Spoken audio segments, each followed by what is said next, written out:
अस्सलाम वालेकुम, मैं हूं आसिफ इकबाल और आप देख रहे हैं आवाज़ ग्रुप की स्पेशल ट्रांसमिशन।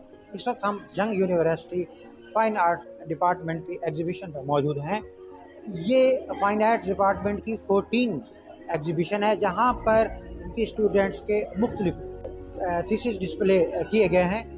आइए इनकी head of department ma'am Rimza Sikandar से इसके बारे में कुछ जानते हैं। अस्सलाम वालेकुम मैम। वालेकुम सलाम जी।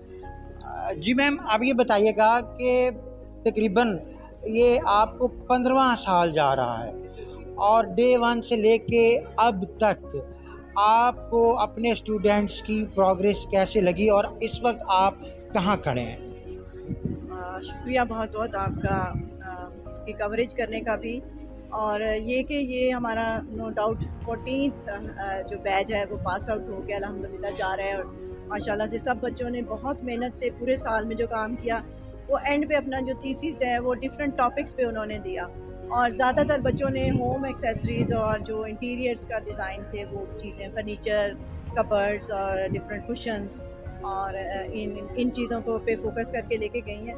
तो ये बच्चे जो हैं हमारे यहाँ पे जो आहिस्ता आहिस्ता ग्रेजुअली एक बहुत बड़ा इनमें चेंज आता जा रहा है। जो भी जैसे ये स्टार्ट किया था, हमारे पास वसाइल की बड़ी कमी थी, तो लेकिन इन बच्चों ने आहिस्ता आहिस्ता जो हमें एक यूनिवर्सिटी में आने के बाद भी एक हॉल भी मिल गया, एक बड़ी अच्छी इनको स्पेस भी मिल गई।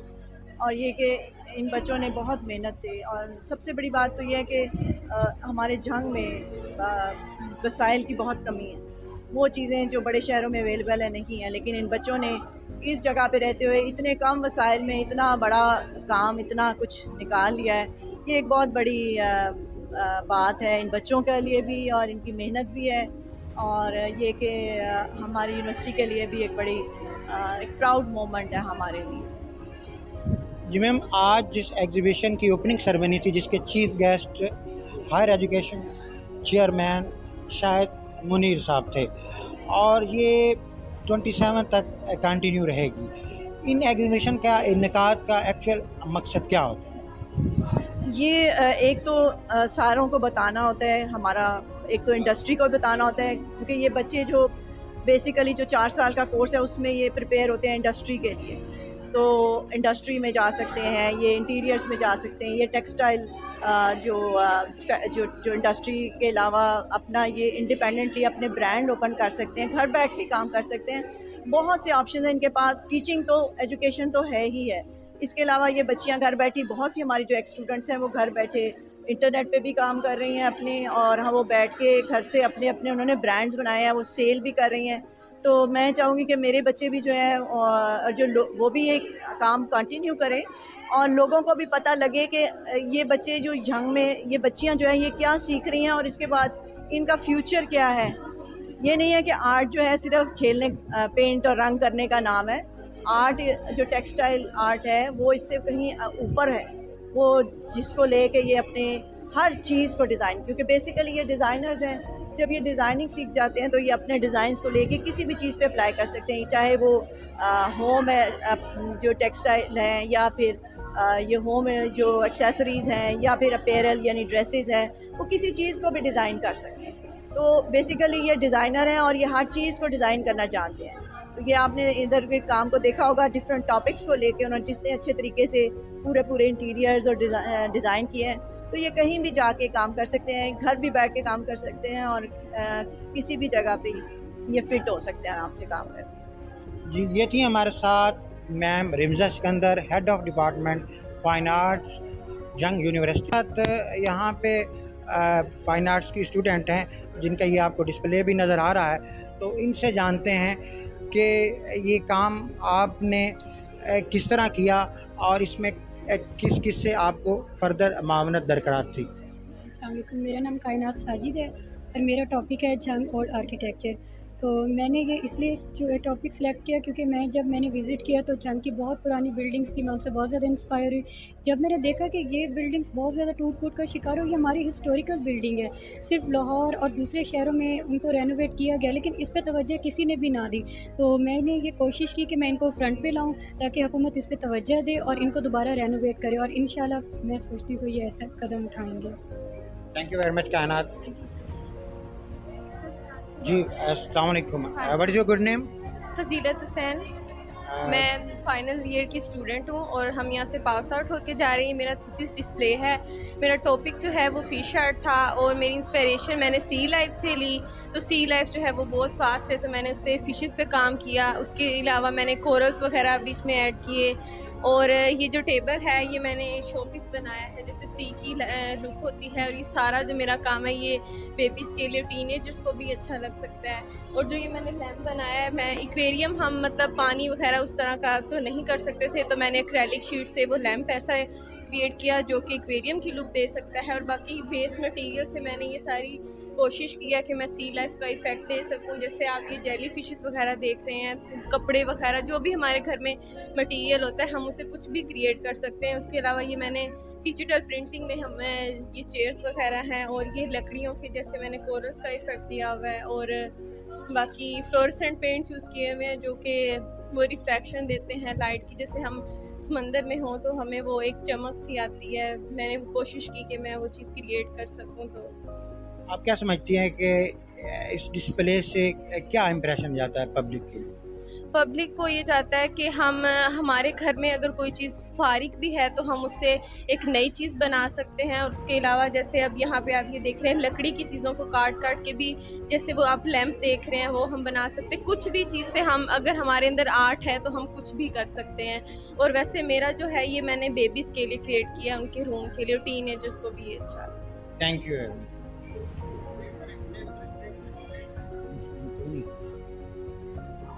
जी, ये है Maham Kamal. I think so, I am right? हाँ जी सर। मैं आप फाइनल ईयर की स्टूडेंट हाँ जी, हैं? मैं फाइनल ईयर की स्टूडेंट हूँ और मेरा टॉपिक पिकॉक आर्ट है। पिकॉक आर्ट पे मैंने अपने डिज़ाइंस पहले बनाए हुए हैं, तो मैंने अपने ही डिज़ाइन पे अपना झूला खुद डिज़ाइन किया हुआ है। मेरे डिज़ाइन पे मेरा झूला डिज़ाइन किया हुआ है और उस पर मैंने अपने ही कलर से जो पिकॉक के रियल कलर्स होते हैं, मैंने उन्हीं पे अपने सारे झूले को डिज़ाइंस और कलर भी उन पे सारे वही वाले कलर किए हैं। मैंने अपने सारे झूले पे और सारी अपने डेवलपमेंट्स पे गोल्डन कलर को ज़्यादा यूज़ किया हुआ है, क्योंकि पिकॉक पे मतलब बहुत ज़्यादा यूज़ होता है, गोल्डन कलर का बहुत ज़्यादा टच दिया होता है। इस वजह से मैंने अपने सारे झूले पे और डिज़ाइन पे सारा गोल्डन कलर यूज़ किया।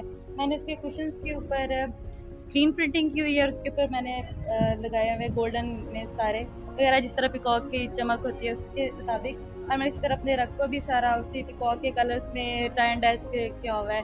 उसके अलावा मैंने ये बनाए हुए हैं, इसको ये ग्लास पेंट में मैंने अपने ये बनाए हैं, जो ये मैंने पिकॉक भी बनाया है। कलरिंग भी हाँ आपने जी, कलर्स भी मैंने किए और ये मैंने पिकॉक भी इसी तरह बना के आगे अपने फ्रंट पे रखा है, क्योंकि वो इस चीज़ को रिप्रेजेंट करे कि ये पिकॉक के बहुत ज़्यादा अट्रैक्टिव लगे उसके लिए।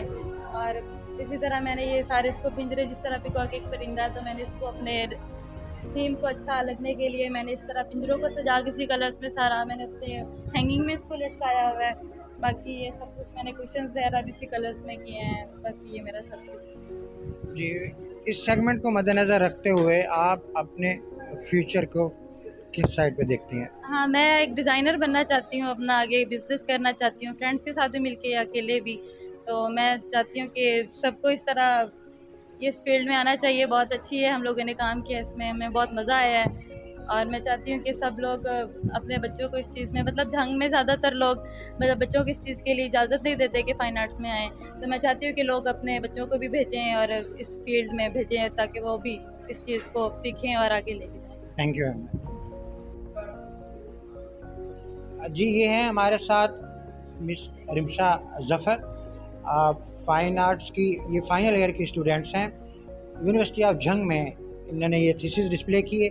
आइए इनसे जानते हैं कि ये सारी चीज़ें एकदम से कैसे पॉसिबल हुई और इस लेवल पर ये कैसे आई। अस्सलाम वालेकुम। वालेकुम अस्सलाम, मैं रिमशा ज़फ़र BFA डिपार्टमेंट की स्टूडेंट हूँ यूनिवर्सिटी ऑफ जंग की। और ये हमारा थीसिस का डिस्प्ले हुआ है और मैंने जो मेरा थीसिस का टॉपिक था मुग़ल आर्ट एंड एलिफेंट्स पे था, और उसके अंदर भी मैंने 4 उसके पहलुओं पे काम किया था। उसके एलिफेंट्स पे, फिगर्स पे, फ्लोरल पैटर्न्स पे और आर्किटेक्चर पे काम किया है।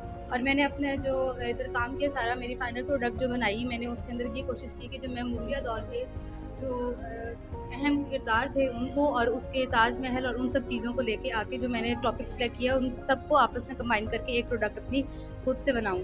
और ये मैंने मुमताज़ और शाहजहाँ का बनाया है और इसके अंदर मैंने इसकी ज्वेलरी वगैरह हर चीज़, इनके कपड़े खुद ही डिज़ाइन किए, खुद ही बनाए और उनकी शान और शौकत को बरकरार रखते हुए मैंने अपने सारे डिस्प्ले को भी मैनेज रखा और अपने प्रोडक्ट को भी रखा कि क्योंकि मुगलिया दौर जो है अपने शान और शौकत और शहनशाही की वजह से बहुत ज़्यादा जाना जाता था और मैं उनकी इस ग्रैंडर की वजह से ही इंस्पायर होकर मैंने ये टॉपिक लिया और मेरे डिस्प्ले के टाइम में मेरी यही कोशिश थी कि मैं एक जब अंदर एंटर हूँ तो मेरे डिस्प्ले से पता लगे कि ये मुग़ल आर्ट पे काम हुआ है, उनकी शान और शौकत और हर चीज़ वाज़ेह हो रही हो। और आप देख सकते हैं कि इनके अंदर जो मैंने डिज़ाइनिंग की हुई है और जो जिस तरह के मैंने मटेरियल यूज़ किया है, हर चीज़ मुगलिया दौर को एक्सप्लेन करी है कि उसके ऊपर ही काम किया गया है। ये मेरे डिज़ाइन डेवलपमेंट्स बनाई गई हैं, मैंने ये खुद ही बनाई है और ये हमारे पूरे साल का काम है। मेरी थीसिस में मैंने वो एलिफेंट पे किया काम, उसके अंदर मैंने हैंड एम्ब्रॉयडरी सारी खुद ही की और ये सारा काम हमारा 1 साल का है जो हमने डेली कुछ ना कुछ करके बनाते गए और एंड पे आके फाइनल प्रोडक्ट मैंने ये बनाई। Thank you very much. कि हम इस वक्त जंग यूनिवर्सिटी के फ़ाइन आर्ट्स डिपार्टमेंट के एग्जीबिशन डिस्प्ले पे मौजूद हैं और मेरे साथ इस वक्त हैं मैम आयशा परवीन और ये बटरफ्लाई आर्ट को डोमिनेट कर रही हैं। आइए इनसे ये जानते हैं कि ये बटरफ्लाई आर्ट का क्या कॉन्सेप्ट है और ये क्या ट्रेंड देना चाह रही हैं। अस्सलाम वालेकुम। मैं बटरफ्लाई की कलर्स, उसकी शेप और पैटर्न से इंस्पायर हुई हूँ, इसलिए मैंने ये मेरी डेवलपमेंट है और मैंने इस पे काम किया। और बटरफ्लाई में वैसे पिंक कलर नहीं होता, लेकिन मैं एज अ गर्ल, मेरी एज की लड़कियों को भी पिंक कलर बहुत पसंद है और पिंक बटरफ्लाई ड्रेसेस पे तो बहुत आम है, मतलब बहुत ज़्यादा देखी है। फर्नीचर भी ये चीज़ बहुत कम है, मैंने इसी को ही मार्केट में लेके आना चाहती हूँ एज अ पिंक कलर। और पिंक कलर तो वैसे भी फ्लावर होता है, उससे मिलता जुलता है, तो मैं इसी को ब्राइट कलर्स में ले गई हूँ। और बटरफ्लाई एक शाइनी बर्ड है, उसमें ग्लिटर है, तो मैंने उस शाइन अपने प्रोडक्ट में भी शाइन क्रिएट की है एज अ लाइट मिरर और हैंगिंग। और बटरफ्लाई मेरी प्रोडक्ट में भी मूवमेंट है कि बटरफ्लाई एक ही जगह पे नहीं बैठती, वो मूव करती रहती है हर जगह पे, तो मैंने उसको अपनी प्रोडक्ट में भी दिखाया है और इसी से मेरी डेवलपमेंट में भी वो चीज़ नज़र आ रही है। मैम बटरफ्लाई मार्केट में आप कौन कौन से ऐसे प्रोडक्ट्स हैं, कौन कौन से ऐसे ब्रांड हैं जिनमें इसको आप ऐड कर सकती हैं? इसमें पहले तो एक आर्टिस्ट ने काम किया था, वेंगो आर्टिस्ट, उसने इस पे पेंटिंग्स बनाई थी, उन्होंने प्रोडक्ट पे काम नहीं किया। एक और उनके काम से मैं इंस्पायर हुई थी, लेकिन मैं इसको प्रोडक्ट में लेकर जाना चाहती थी, तो इसलिए मैंने फर्नीचर पे काम किया, जैसे कि मैं ड्रेसिंग, पार्टीशन और पैनल, सीलिंग डिज़ाइन, मैंने इसको डिज़ाइन किया था।